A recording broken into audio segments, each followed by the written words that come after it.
Hi everyone, it's Wolf from the Anastasia Online Library, and today we're going to be doing another one of our homeschool histories.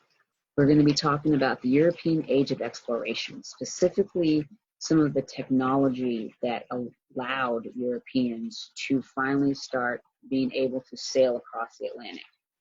So as Europe starts coming out of the Dark Ages, medieval period, they start reconnecting with places of the world they hadn't been connected to in a long time.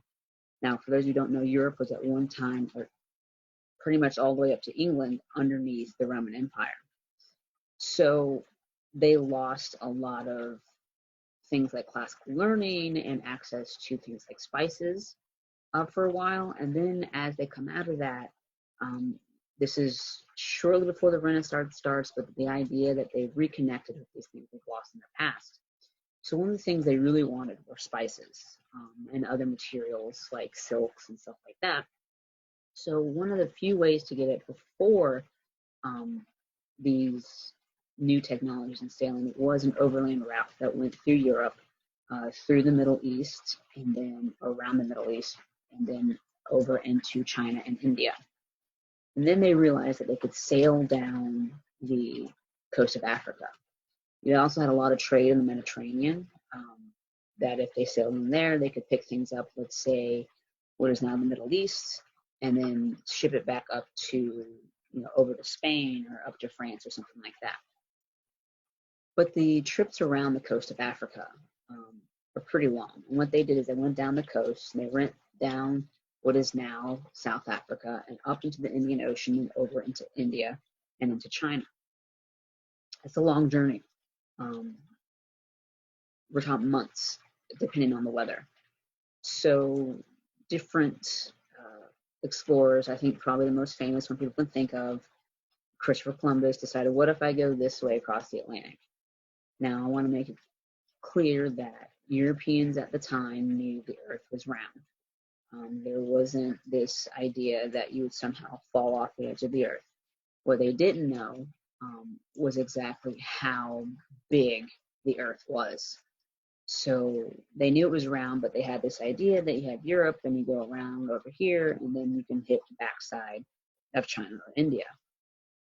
They were unaware of North and South America. Just because Europeans were unaware doesn't mean that other people weren't unaware. And we know that these continents that we now live on were heavily populated by different indigenous groups. So I just want to make that clear that we're focused on European technologies here. People have been living along the coasts of the sea for centuries, for thousands of years, probably millennia. Earth is, a large portion of it is the sea and ocean, and different cultures have figured out how to navigate those waters with their own technologies that sometimes match up to what Europeans have and sometimes they don't. But they all had a system in place. So we're talking about Europeans at a specific point in time. So one of the first things you need if you're going to enter any sort of body of water is a boat or a ship, right? Specifically a ship if you want to make long seafaring journeys.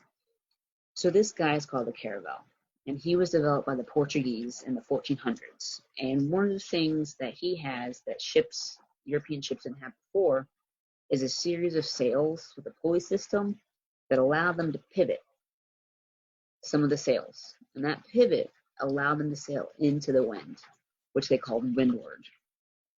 And this gave them a huge range they didn't have before. Before, they were purely at the winds of whichever way the wind was blowing. So I'll move my cursor here if you can see it. This ship is probably the most iconic ship we can think of if we think of this time. It's, iconic pirate ships. We see this rendition or forms of the ship all over the place if you look it up. So, my cursor again. And you can see me circling. Here's one of the square sails. It used a series of square sails with a triangular sail. And these square sails are purely there to catch the wind. They're big. They catch as much of the wind as they can to push that ship forward because, again, there's no engines, right? So you chill. The only power you have was the power of the wind and the currents. And then if you can see my cursor again, if you see in the backs here, you have these little triangular sails. And those sails are the ones that could kind of pivot and allow them to angle which way they were going to go.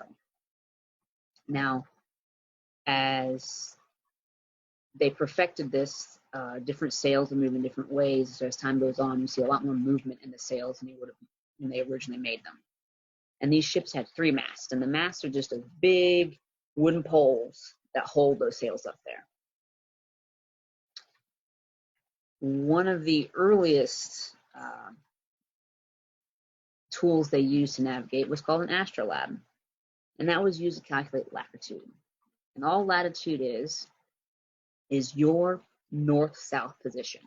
So we're going to pretend that my hand right here is the equator.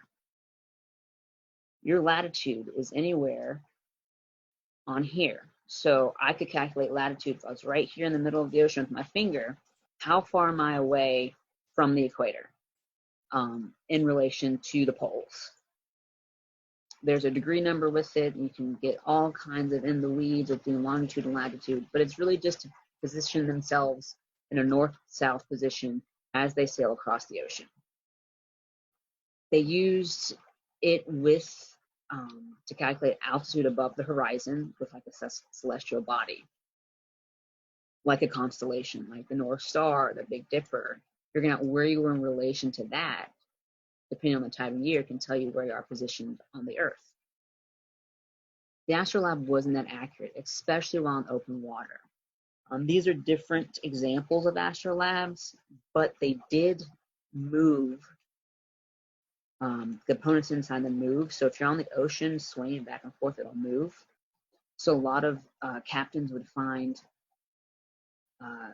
solid ground, take their positioning with the Astrolabe on ground before they went off into and charted their course there, and tried not to use it as much on the open ocean.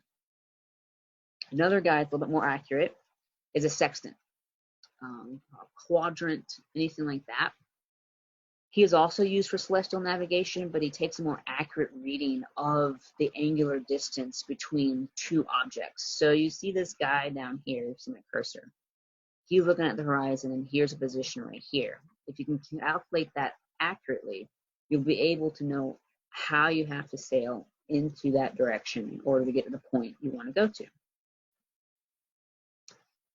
And probably one of the biggest ones, other than the ship, is a magnetic compass. Historians are not quite sure when magnetic compasses, like who first thought of them. We do know that it's more than likely originated in China. Sometime they think maybe around the 12th century. And then later on in the 12th century, into the 13th century, this compass made it into European mariners' hands. And what it does is it works with the Earth's magnetism to point northward. Now, captains very quickly figured out magnetic north is not the same as true north. So it uses the Earth's polar fields to figure out which way is north. Well, that could be different if you're using just the north and south poles. So the closer you are to the equator, the more accurate magnetic north is going to be. The closer you are to the North Pole, the greater the error is going to be. And there's ways to calculate true north based magnetic north. I just want to make you aware of the concept so that you understood that captains had to take all these equations into their navigation and figure out. They had to be good at some math. I don't know if I could do that, but they had to. Another breakthrough in technology for Europeans was a Mercator Projection. And this is, and I'm going to show you an example. This is a cylindrical map projection created by Gerardus Mercator, who was a Flemish cartographer. And the big thing that it does is it represents any course as a straight segment. So it goes into a straight line, which is a lot easier for people to visually look at and navigate. However, it made land masses like Greenland and Antarctica far bigger than they actually are. So this is his world map of 1569, Mercator's. And You see my cursor. All of this up here is supposed to be the North Pole or the Arctic. All this down here is the Antarctic. And this is, we still use Mercator's projections in a lot of our globes and world maps today. These land masses are large. If you can see my cursor, they're not that kind of large. The scale is off. And the cool thing about maps at this time, a cartographer is someone who makes a map, right? And so you would assume that any of these ships who were entering what they considered uncharted territory, right, would take a map maker with them. They didn't. All the cartographers lived in Spain or Portugal, England, whatever, wherever they were in Europe, and they took handwritten accounts. And from those handwritten accounts of descriptions of the coastline and the rivers and inlets and stuff like that, drew out maps based off of descriptions. So this map is pretty old, and you can go on Florida Memory, which is run through the Florida State Archives online. You can do basic Google searches if you wanted to as well. Florida Memory has some good maps. The Library of Congress has a lot of good maps as well. But you can see the progression of when Europeans first entered an area to when they've been there a while. So it's kind of hard to see on this one, but Africa is pretty much the shape we know it to be.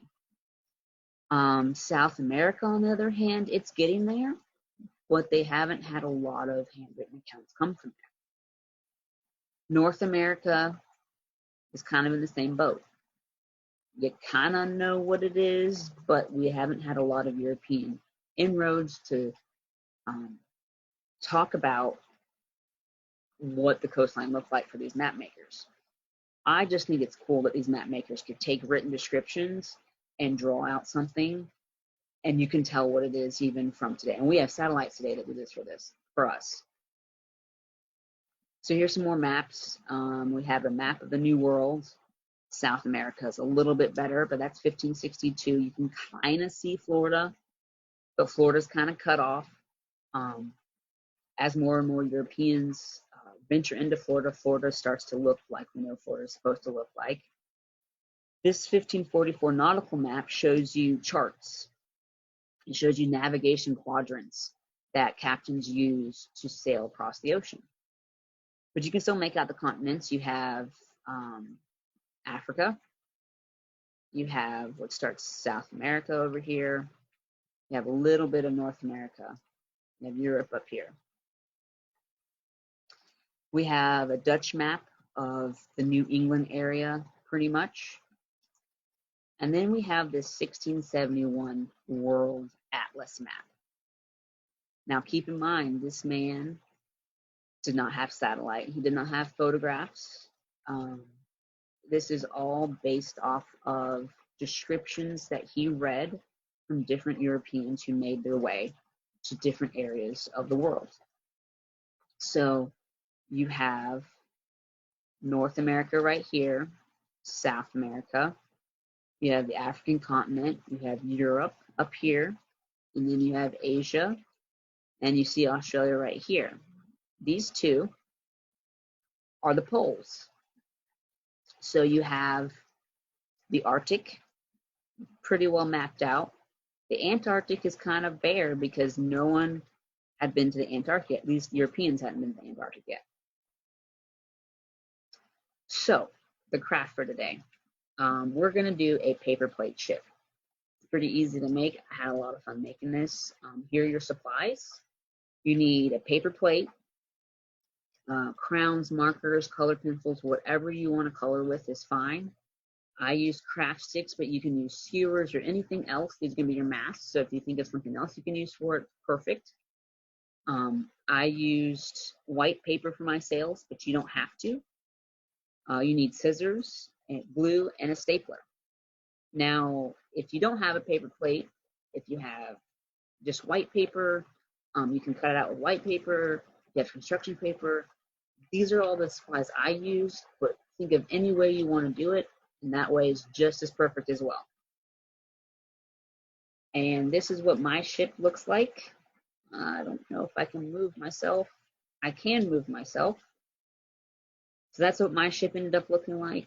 What you're going to do, right here you have your paper plate. You're going to fold it in half and then cut it. And then you're going to put those two halves together, and along this section, you can see my cursor, you're going to staple it. But you need to leave the top open. This is going to be your ship hull. Then you can color this guy. I colored him brown. He can be whatever color you want to be. You can have portholes if you want. You don't have to. And then you're going to take a little bit of glue, and you're going to glue your 3 craft sticks on the inside of your ship hull, of your paper plates. So while that glue is drying, you're going to cut out your sails. So I cut out some squares and triangles, but your sails can look however you want them to look. You can color them. You can create your own country flag to put on top if you want, whatever you want to do. And then once your craft sticks are dry, you're going to put a little bit of glue on your craft sticks and glue your sails on there. And then that's it. And if you want to, one of your adults can come back and find this post later. You can post it in the comments for us to look at. We do have an Instagram page your parents can share it to, which would be awesome for us to see. But if you just want to share it with your family, that's perfectly great too. And I hope to see you all again. If you have any suggestions for homeschool history, please comment below, and I will do my best to make that happen for y'all. Have a good day.